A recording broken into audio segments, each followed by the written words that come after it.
सभी छोटे बड़े श्रोताओं को सुनीता भटनागर का प्यार भरा नमस्कार।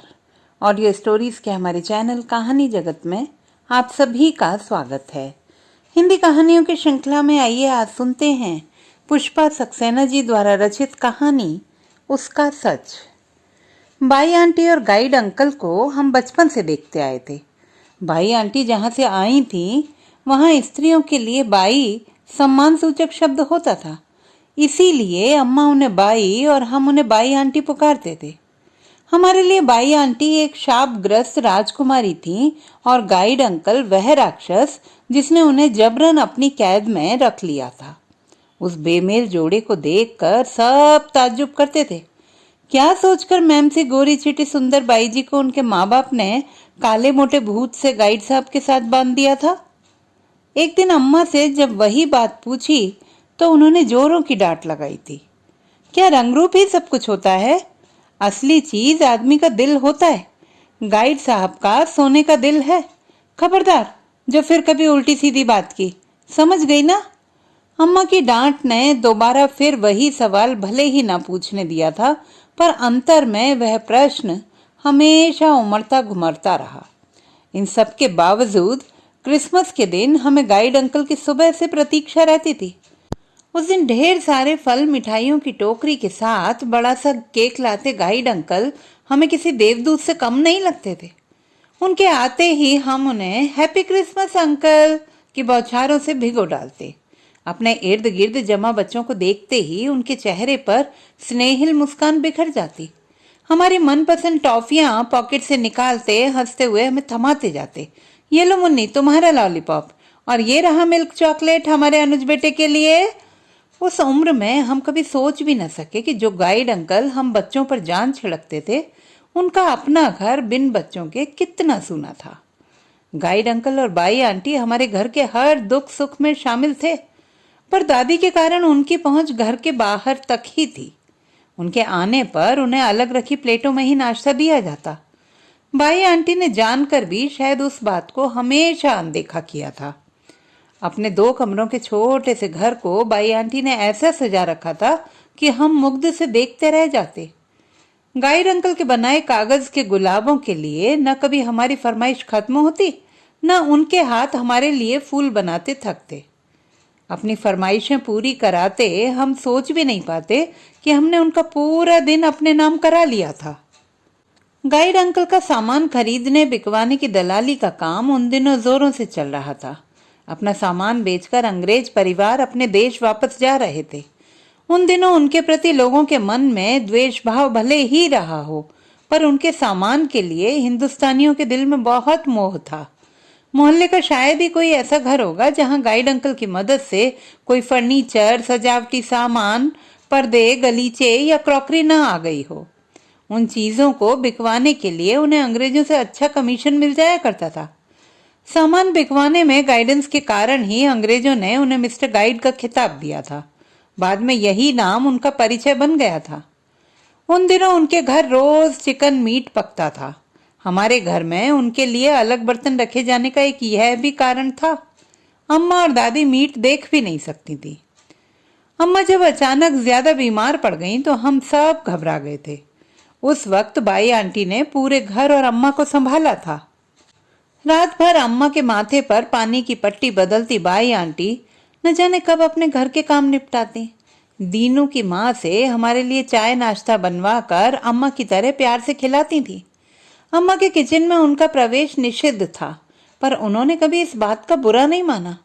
अगर मन में कभी बुरा लगा भी तो कभी जाहिर नहीं किया। अम्मा की उस बीमारी में भी बाई आंटी ने लक्ष्मण रेखा नहीं लांघी अपनी।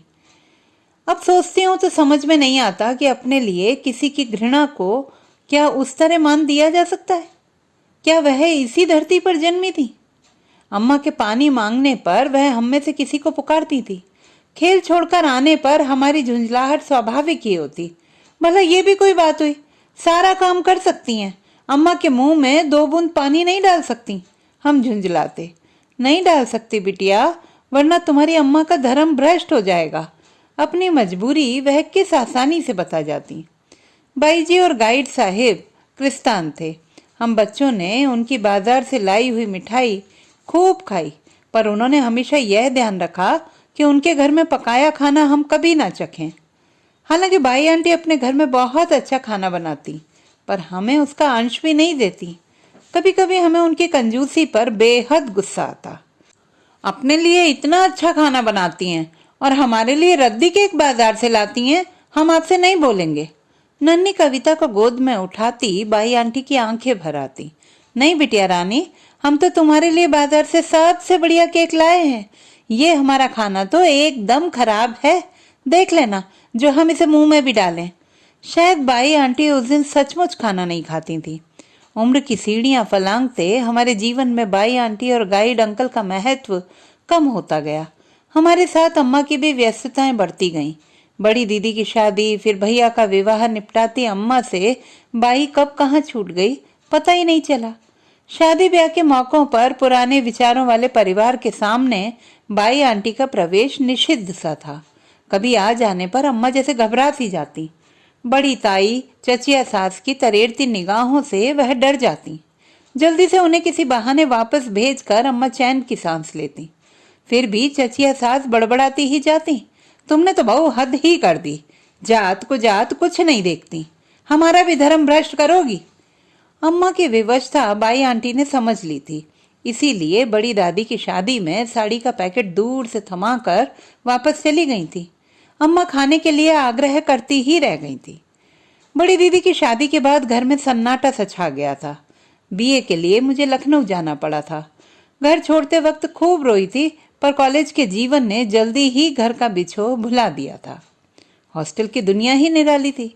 शुरू में रैगिंग का डर भले ही हावी रहा, पर बाद में अपने को एक बड़े भरे पूरे परिवार का सदस्य बना पाया था। जूनियर्स की तकलीफ में सीनियर्स बड़ी बहन बनकर सहायता करती थी। कॉलेज हॉस्टल की दुनिया में ऐसी रमी कि अम्मा को खत डालने में भी देरी होने लगी थी। गर्मी की छुट्टियों में जब घर आई तो अम्मा ने उदास स्वर में कहा था, बाई को देख आना, बहुत बीमार हैं। बाई आंटी को देखकर बहुत बड़ा धक्का लगा था। उनका सजा संवरा घर अस्त व्यस्त था। पहली दृष्टि में ही घर की विपन्नता स्पष्ट हो उठी थी। स्टील के चमचमाते बर्तन, क्रॉकरी की जगह एल्यूमिनियम के भगोने, कढ़ाई पड़े थे। गाइड अंकल एल्यूमिनियम के काले पड़े भगोने में खिचड़ी पका रहे थे। अंदर कमरे में टूटी बान की खाट पर मैली दरी और चादर पर कृष्काए बाई आंटी पड़ी हुई थी। उस स्थिति में नमस्ते करने की भी याद नहीं रह गई थी। पीछे से गाइड अंकल आए थे। जरा पहचानो तो, देखो ये अपनी रागिनी बिटिया आई है। कौन? रागिनी? इधर आ बेटी, ये आपको क्या हो गया है बाई आंटी? मेरा कंठ भर आया था। हाथ जोड़ उन्होंने ऊपर की ओर संकेत कर दिया था। अचानक मेरी दृष्टि दीवार पर टंगे राम सीता के चित्र पर पड़ी थी। ये क्या? बाई आंटी तो हमेशा ईसा को पूजती थी, फिर आज? गाइड अंकल ने एक केन की कुर्सी खींचकर मुझसे बैठने को कहा था। ये सब कैसे हो गया? आंटी कब से बीमार है अंकल? मेरा बैड लक इसको खा गया बेटी। छी, ये कैसी बातें करते हैं। अगर आप ना होते तो 20 साल पहले ही खत्म हो जाती मैं। मेरा दुर्भाग्य आपको भी। न जाने वे दोनों अपनी कौन सी पहेली बुझा रहे थे, पर एक बात जरूर थी कि उन दोनों में प्रगाढ़ प्यार जरूर था। थोड़ी देर उनके पास बैठकर भारी मन से घर लौट आई थी मैं। अम्मा, गाइड अंकल और बाई आंटी को क्या हो गया? उनका घर तो एकदम बदल गया है। हाँ बेटी, सब कुछ बदल गया। भाई बेचारी को ये दिन भी देखने थे। अम्मा ने उसांस छोड़ी थी। पर उनके पास तो बहुत पैसा था अम्मा, जितना कमाया उतना उड़ा दिया। दोनों के ही दिल बड़े थे। कभी सोचा ही नहीं कि कभी उनका काम खत्म भी हो सकता है। क्या गाइड अंकल का काम अब नहीं चलता अम्मा? एक तो उम्र का तकाजा, उस पर अब नीलामी माल खरीदने में किसको उतनी रुचि रह गई है। वो जमाना और था। बेचारे बहुत मुश्किल में हैं। उस पर बाई भी पड़ गई हैं। डॉक्टर बुलाने के लिए भी पैसे नहीं हैं। उन्होंने सारे मोहल्ले के लिए इतना किया, क्या हम सब मिलकर उनका इलाज नहीं करा सकते? उन दोनों का स्वाभिमान इस बात की इजाजत नहीं देगा। दूसरे का एहसान याद रखने वाले लोग दुनिया में कम ही होते हैं। बहती गंगा में हाथ धो सब उन्हें अकेला छोड़कर अलग हो गए मुन्नी। दूसरे दिन सुबह सूजी की खीर बनाकर बाई आंटी के पास जा बैठी थी वो। गाइड अंकल आंखें मूंदे पड़ी बाई जी को पुकार रहे थे। आंखें खोलो गौरी, देखो हमारी बिटिया तुम्हारे लिए क्या लाई है। बाई जी को उनके नाम से पुकारते गाइड अंकल को उसी दिन सुना था। मुश्किल से आंखें खोलती बाई आंटी के चेहरे पर हल्की सी मुस्कान आ गई थी। अब जल्दी से उठिए आंटी, ये खीर चक्कर बताइए कैसी बनी है। मैं उन्हें खीर खिलाने को आतुर थी। मेरी बेटी के हाथ का बनाया तो अमृत ही होगा। सिर्फ बातों से नहीं मानूंगी आंटी, खाकर बताना पड़ेगा आपको। अंकल जरा इन्हें उठाइए तो।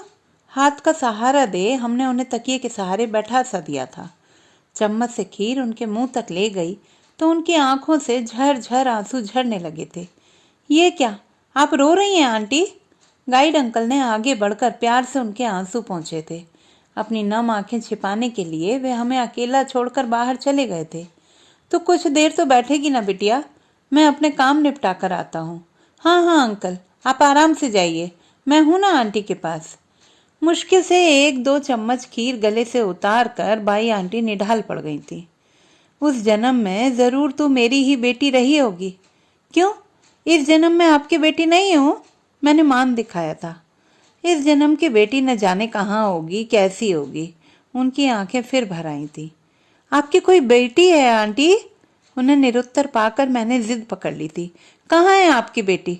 इतने दिनों तक आप दोनों अकेले क्यों रहते रहे? बताइए ना आंटी। क्या बताऊं, कैसे बताऊं बेटी? उन बातों को दोहरा पाना क्या आसान है?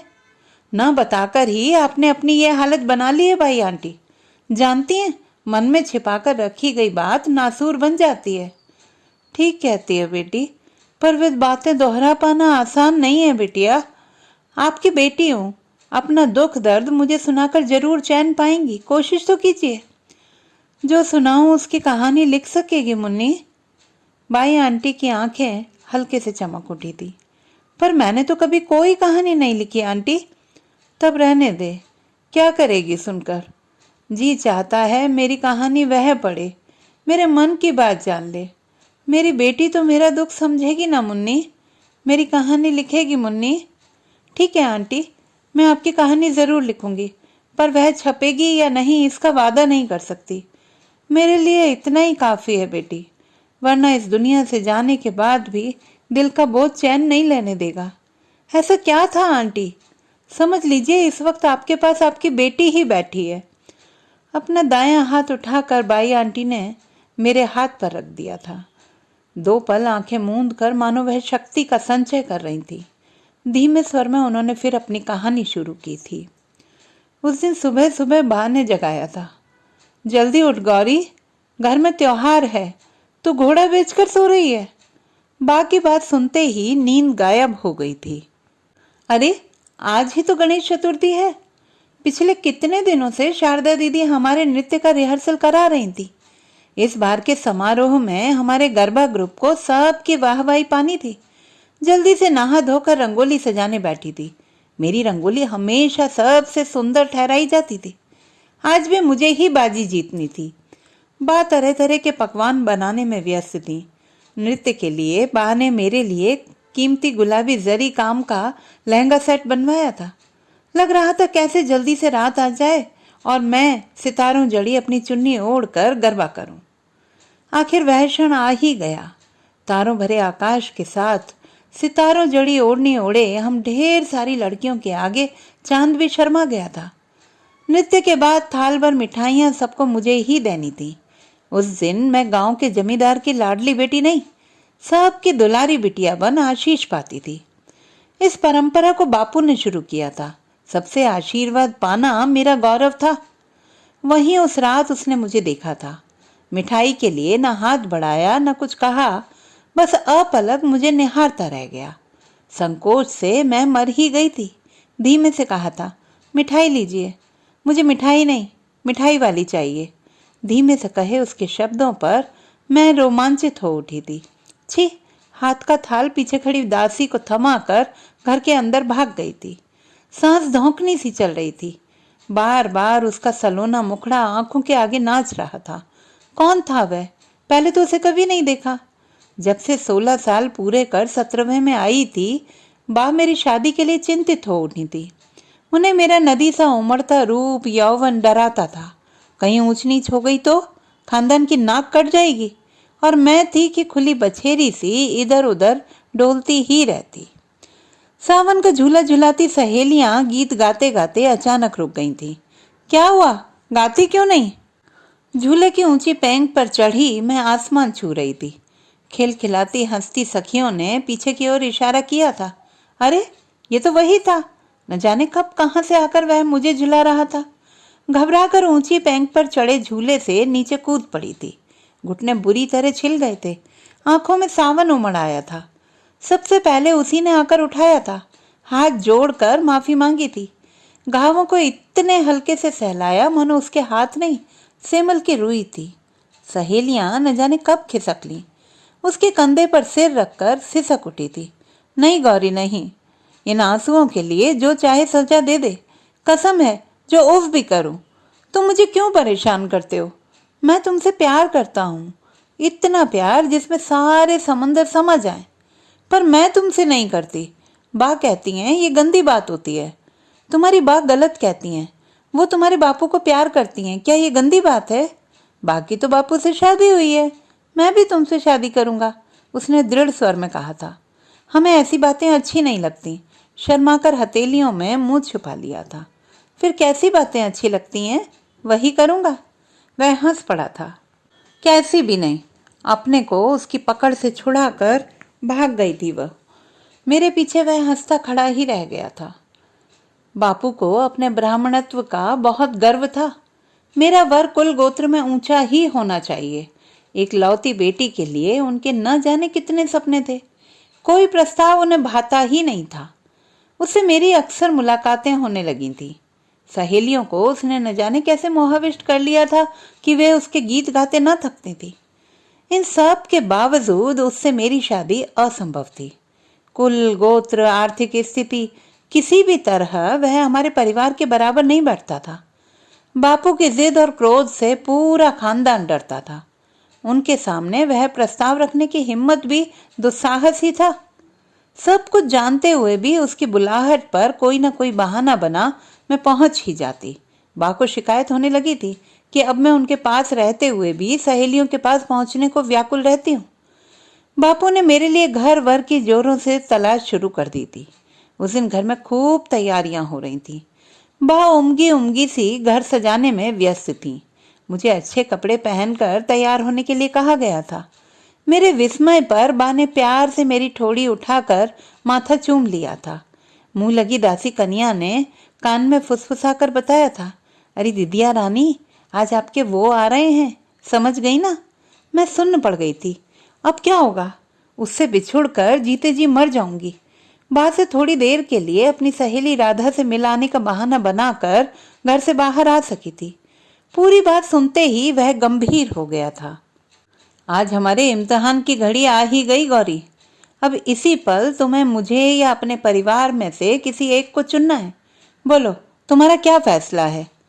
मुझे मौन खड़ा देखकर वह नाराज हो गया था। अगर मुझे पता होता कि तुम्हारे मन में मेरे लिए इतनी सी भी जगह नहीं तो बहुत पहले ही ये गांव छोड़कर कहीं दूर चला गया होता। मैंने तुम्हारे प्यार में धोखा खाया है गौरी। नहीं नहीं, मैं तुम्हें बहुत प्यार करती हूँ। तुम्हारे बिना मैं जी नहीं सकती। तुम मुझे गलत समझ रहे हो मोहन। मैं रो पड़ी थी। ठीक है तो चलो अभी इसी गांव को छोड़कर हम कहीं ऐसी जगह चले जाएंगे जहां हमें कोई खोज ना सके। चलोगी गौरी? तुम बापू को नहीं जानते, वे हमें जिंदा नहीं छोड़ेंगे। अपने मान सम्मान के लिए उन्हें किसी की चिंता नहीं है। मेरे साथ डरने की जरूरत नहीं है गौरी, मुझ पर विश्वास है ना? पर हम कहाँ जाएंगे? पर वर के लिए अब टाइम नहीं है। या तो अभी मेरे साथ चलो वरना समझ लो कि मैं तुम्हारे लिए मर चुका हूँ। ठीक है, मैं तुम्हारे साथ चलने के लिए तैयार हूँ। कांपते स्वर में मैं इतना ही कह सकी थी। उसने एक भरपूर नजर मुझ पर डाली थी। आने वाले अतिथियों को दिखाने के लिए बा ने ढेर सारे गहने पहनाए थे। नए कपड़ों में मैं शायद ज्यादा ही सुंदर लग रही थी। तो चलो, एक पल की भी देरी ठीक नहीं। मेरा हाथ पकड़कर वह चल दिया था। उसके घर में दूसरा था ही कौन जिसके लिए वह सोचता, जिसे कुछ पूछता। निपट अकेले बचपन काट कर जवानी की दहलीज पर उसे मेरा साथ मिला था। दूसरों की दया पर आश्रित बचपन जवानी के आते ही फुफकार कर उठा था। उसे वो पराश्रयी जिंदगी नहीं जीनी थी। गांव के मुखिया से लड़कर ऊपर तक जा पहुंचा था। दूसरों के कब्जे से अपनी जमीन छुड़ाकर ही उसने दम लिया था। उसके जीवट की सब तारीफ करते थे। आज उस जमीन का मोह छोड़कर वह उसके साथ अनजान पथ पर चल दिया था। रेलगाड़ी में बैठते ही मेरा मन बा और बापू के लिए हाहाकार कर उठा था। न जाने उनसे ये सदमा कैसे झेला जाएगा। आंखों से आंसुओं की धार बह चली थी।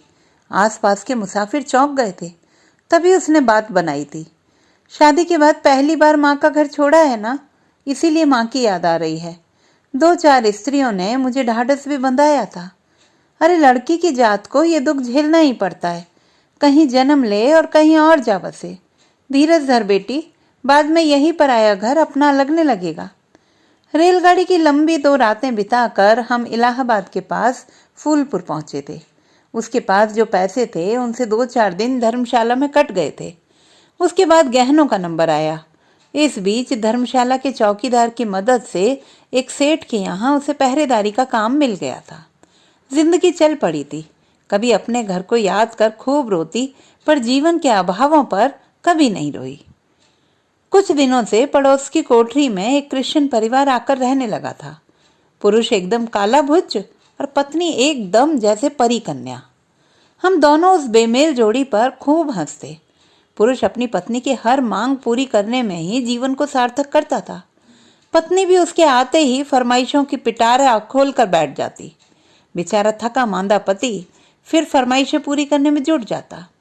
उन्हें देखकर मोहन मुझे बाहों में ले खूब प्यार करता, अपने भाग्य को सराहता जो उसे मुझ जैसी पत्नी मिली थी।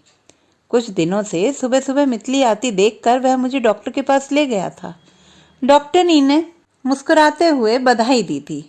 अब तुम बाप बनने जा रहे हो, इसकी अच्छी तरह देखभाल करना। खुशी से भरकर उसने मुझे ऊपर उठा लिया था। उन 9 महीने तक उसने मुझे फूल सा रखा था। पारो का जन्म हम दोनों के लिए बहुत शुभ सिद्ध हुआ था। सेठ ने उसे तरक्की देकर अपना खास बॉडीगार्ड बना लिया था। तनख्वाह बढ़ जाने से घर में भी खुशहाली आ गई थी। रेडियो पर आने वाले फिल्मी गीत सुनने हमारी पड़ोसिन ट्रेसा भी आने लगी थी। रेडियो के गीतों पर नाचती ट्रेसा नन्ही पारो को गोद में उठाकर उसे भी चक्कर खिलाती जाती। खिलखिल हंसती पारो का मुंह चूमती ट्रेसा अपने को भूल जाती। ट्रेसा हमें बहुत अपनी सी लगने लगी थी। घर वालों से बिछुड़कर वह मेरी बहन बन गई थी। मुझे दीदी पुकारने के कारण मोहन उसका जीजा बन गया था। जीजा साली की नोक झोंक पर हम खूब हंसते। जिंदगी आराम से गुजर रही थी। कभी बा और बापू बहुत याद आते। जी चाहता उन्हें खत डालकर माफी मांग लूं, पर बापू का डर आड़े आ जाता। कहीं यहाँ पहुंचकर उन्होंने मोहन को कुछ कर दिया तो। सोचती थी कि एक बार अकेली पारो को लेकर उनके पास अचानक पहुंचकर पांवों में पड़कर माफी मांग लूंगी। नातिन का मोह छोड़ पाना क्या आसान होगा। पारो 1 साल की हो गई थी। ट्रेसा की तो वह जान ही थी। अक्सर अनजान लोग उसे ट्रेसा की बेटी समझने की भूल कर बैठते। ट्रेसा का मुंह गर्व से चमक उठता। दीदी, ये तुम्हारी बेटी मैं ले लूंगी, समझी? अपने लिए एक और बेटी ले आओ। मुझसे एक और बेटी लाने को कह रही है, अपने लिए क्यों नहीं ले आती? ला सकती हूँ, बशर्ते वह पारो जैसी गोरी सी गुड़िया हो, अपने बाप से भूतनी नहीं। छी, पति को भला ऐसे कहा जाता है? कितना प्यार करते हैं वह तुझे। बड़ी बहन की तरह उसे समझाती और वह हंसती रहती। उस साल इलाहाबाद में कुंभ का मेला लग रहा था। दूर दूर से तीर्थयात्रियों से भरी रेलें पहुंच रही थी। बापू हमेशा कुंभ मेले पर गंगा स्नान के लिए इलाहाबाद जाया करते थे। मन में बार बार आता, क्या पता बापू और बा से वहीं मिलना हो जाए। उत्सुकता से मैं कुंभ स्नान की प्रतीक्षा कर रही थी। पारो के लिए मेले में पहनाने के लिए नई फ्रॉकें खरीद कर रख ली थी। उसे देखकर बापू और बा कितने खुश होंगे। कल्पनाओं में डूबी ये सोच नहीं पाती थी कि हजारों लाखों लोगों में बापू और बा से मिल पाना क्या संभव होगा। गंगा स्नान के लिए जाते समय ट्रेसा भी हमारे साथ जाने को तैयार थी। मोहन ने चिढ़ाया था, अगर गंगा में डुबकी लगा ली तो हिंदू बनना होगा। बोलो, है मंजूर? क्यों, क्या मैं हिंदू नहीं हूँ? ये देखो, अब तो मैं सिंदूर भी लगाती हूँ। मोहक मुस्कान के साथ कही उसकी बात पर मैं चौंक उठी थी। इतने बड़े परिवर्तन पर मेरी दृष्टि भी नहीं पड़ी थी। कब उसने मांग भरकर सिंदूर लगाना शुरू कर दिया था? क्यों? उतनी बड़ी बात मैं देख भी नहीं सकी। एक कांटा सा गड़ा सा महसूस किया था मैंने। इधर साली जीजा की नोक झोंक हंसी मजाक कुछ ज्यादा ही होने लगा था। ठीक है, आज घर लौटकर बात करनी ही होगी। उत्साह कम हो गया था, पर मेले में तो जाना ही था।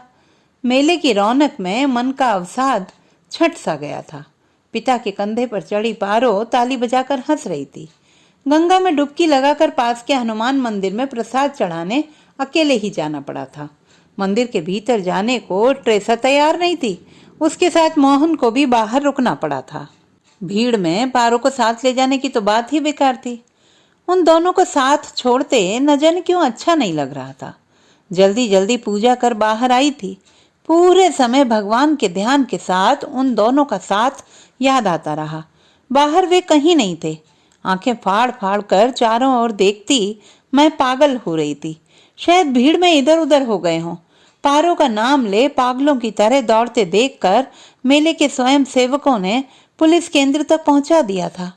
पूरी बात सुनकर पुलिस अधिकारी हंस पड़े थे। बच्ची के साथ उसका बाप है, फिर भी आप डर रही हैं? हमारी जीप आपको घर पहुंचा देगी। बच्ची के साथ आपके पति वहीं पहुंच जाएंगे। आप बेकार परेशान हो रही हैं। धक धक करते दिल के साथ घर पहुंची थी। बंद दरवाजे का ताला देखकर फिर रो पड़ी थी। तसल्ली देकर पुलिस वाले चले गए थे। दोपहर से रात हो गई, पर आने वालों का पता नहीं था। देर रात ट्रेसा के पति आए थे। उनका काम ही ऐसा था कि वह जल्दी घर नहीं लौट पाते थे।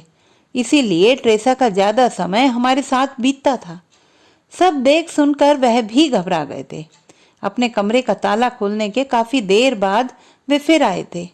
हताशा निराशा उनके चेहरे पर लिखी हुई थी। अब उनकी खोज करना बेकार है। वे दोनों चले गए, हमेशा के लिए। सिर पकड़कर वे पास पड़ी कुर्सी पर लुढ़क गए थे। अवाक सी मैं उनका मुंह ताकती रह गई थी। ये क्या कह दिया उन्होंने? सारे जेवर और नकदी के साथ ट्रेसा उसके साथ चली गई। साथ में ले गई थी मेरा खून, मेरे जिगर का टुकड़ा पारो। पारो चीख कर मैं जमीन पर गिर पड़ी थी। दिन और रातें कैसे बीती याद नहीं। इतना जरूर था कि ट्रेसा के पति साइमन साया बनकर हर वक्त मेरे आसपास बने रहते। उन्हीं ने जबरन मौसमी का रस मुंह में डालकर मुझे जीवित रखा था। होश में आने पर चारों ओर घना अंधेरा था। बापू के साथ उस स्थिति में नाता जोड़ पाना असंभव था। जहर खाकर मर जाना चाहा था, पर हमेशा शांत रहने वाले साइमन उस दिन दहाड़ उठे थे। किस लिए मरना चाहती हो? कोई दो बूंद आंसू बहाने वाला भी है? ऐसी भी क्या मौत जिस पर कोई ना रोए? मैं तुम्हें यह मौत नहीं लेने दूंगा। मैं अवाक सा उनका मुंह ताकती रह गई थी। तुमसे कभी कुछ नहीं चाहूंगा, पर क्या हम दोनों दो दोस्तों की तरह जिंदगी नहीं काट सकते? इस जिंदगी का बोझ अकेले ढो पाना मुझसे नहीं होगा, नहीं होगा। हाथों में चेहरा ढांप वह सिसक रहे थे। अपने को संयत कर उन्हें संभाला था। वह शहर छोड़कर हम यहाँ आ बसे। पुश्तैनी मोटर पार्ट्स का बिजनेस छोड़कर साइमन मोटर कार बिकवाने वाले दलाल बन गए। मेरे लिए पक्की वैष्णवी रसोई की व्यवस्था कर उन्होंने संकोच से कहा था, मैं बाहर खाना खा लिया करूंगा। आपके लिए जरूरी सामान मंगवा दिया है। वाह, ऐसे निभाएंगे दोस्ती? और हाँ, आज अपनी दोस्ती की शुरुआत हम जश्न मनाकर करेंगे। साइमन का ताज्जुब ठीक ही था। हमेशा की शांत गौरी उस दिन पहचानी नहीं जा सकती थी। जिद करके मैंने उस दिन चिकन पकाया था। साइमन परेशान दिख रहे थे। उन्हें खाना परोस कर अपने लिए परोसा था। प्लेट में चिकन डालते देखकर वह असहज हो उठे थे। ये क्या, आप तो वेजिटेरियन हैं, प्याज भी नहीं खाती? फिर उनके सवाल का जवाब दिए बिना चिकन पीस मुंह में डालकर पूरी ताकत से दबा डाला था। तू समझ सकती है बेटी, वो क्षण कितना कठिन रहा होगा। वर्षों के संस्कार आस्था मिटा पाना क्या सहज होता है? सच कहूं तो उस वहशी पल ऐसा लगा था कि वैसा करके मानो मैंने मोहन से अपना बदला ले लिया था। उसे अपने जीवन से दूर ढकेल दिया था। उसके साथ सारे रिश्ते तोड़कर अपने को मुक्त कर लिया था। अचानक वह बेहद थक गई थी। एक घूंट पानी देगी मुन्नी? कहानी तो पूरी कर दूं। 2 घूंट पानी गले से नीचे उतार कर जैसे उन्होंने शक्ति पा ली थी। धीमे धीमे फिर वह अपनी बात कहती गई। सच तो यह है मुन्नी कि साइमन के साथ बस दोस्ती भर ही निभा सकी मैं। ट्रेसा ने जिस चेहरे से नफरत की वह कितना खूबसूरत है, काश वह जान पाती। फिर भी कभी अपने को उन्हें सौंप ना सकी। ऐसा नहीं कि हमारे बीच कभी कोई कमजोर क्षण न आया हो, पर उस पल मैं बर्फ बनी रह गई। साइमन ने कभी जबरन अपने को मुझ पर थोपने की कोशिश नहीं की। शायद मुझसे ज्यादा वह मेरे मन को जानते हैं। एक बार कोशिश की थी उनका प्राप्य उन्हें दे दूं, पर उन्होंने गंभीर स्वर में कहा था, तुम्हें साथ रखने में मेरा बहुत बड़ा स्वार्थ है, इसीलिए कभी बदले में वो कुछ देने की कोशिश मत करना जो तुम मन से नहीं दे सकती। भीख मैं बर्दाश्त नहीं कर सकता। मेरे बोझ को ढोते रहने में उनका क्या स्वार्थ हो सकता है मुन्नी? शायद मेरी तरह वह भी ट्रेसा को भुला नहीं सके। उन दोनों की यादों के शव हम दोनों पूरे जीवन अपने कंधों पर ढोते रह गए। बस उनकी भावनाओं की मौत के लिए मैं जिम्मेवार हूं मुन्नी। क्यों नहीं उन्होंने किसी और का साथ चाहा? तू देख ही रही है, उम्र के साथ साइमन का काम कम होता गया है। हम दोनों ने जहां एक साथ एक दूसरे का सुख दुख बांटा, वहां कुछ अच्छा समय भी साथ बिताया है। आज हम दोनों एक दूसरे के पूरक बनकर भी अधूरे रह गए हैं। गाइड अंकल आपको बहुत चाहते हैं आंटी, आप भी उन्हें इतना मान देती हैं। जीवन में इतना भी कितने लोगों को मिल पाता है। मैंने उन्हें तसल्ली देनी चाहिए थी। जाते जाते यही दुख तो मथ रहा है मुन्नी। साइमन को वो सब क्यों ना दे सकी जो उस धोखेबाज को दे बैठी? क्या हक था साइमन का जीवन व्यर्थ करने का? ऐसा क्यों सोचती हैं आंटी? आपने उनका साथ दिया है। आपके साथ इस घर में वह कितने खुश रहते थे। कुछ न पाकर उन्होंने अपना सब कुछ मुझे दे दिया मुन्नी। ट्रेसा के जाने के बाद वह वापस अपने घर लौट सकते थे, किसी और लड़की से शादी कर सकते थे, पर शायद मेरे प्रति ट्रेसा के अपराध का वह इसी तरह प्रायश्चित करते रहे।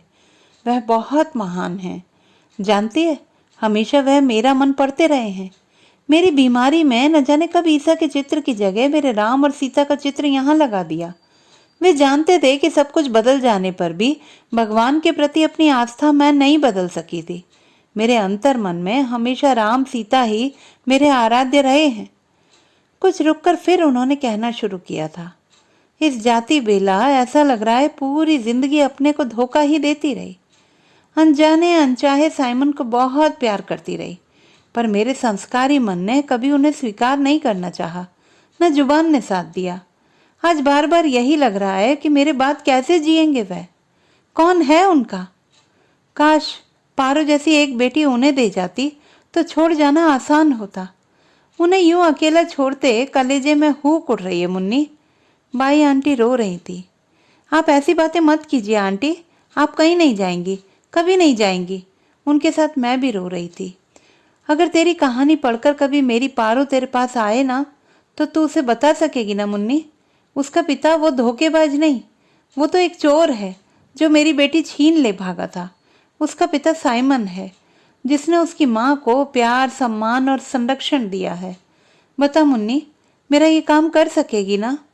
मेरा उत्तर पाने के लिए बाई आंटी व्याकुल थी। नम आंखों के साथ उनके हाथ की पकड़ से मुश्किल से अपना हाथ छुड़ा सकी थी। आपका काम जरूर पूरा करूंगी आंटी, आपकी कहानी जरूर लिखूंगी, जरूर लिखूंगी।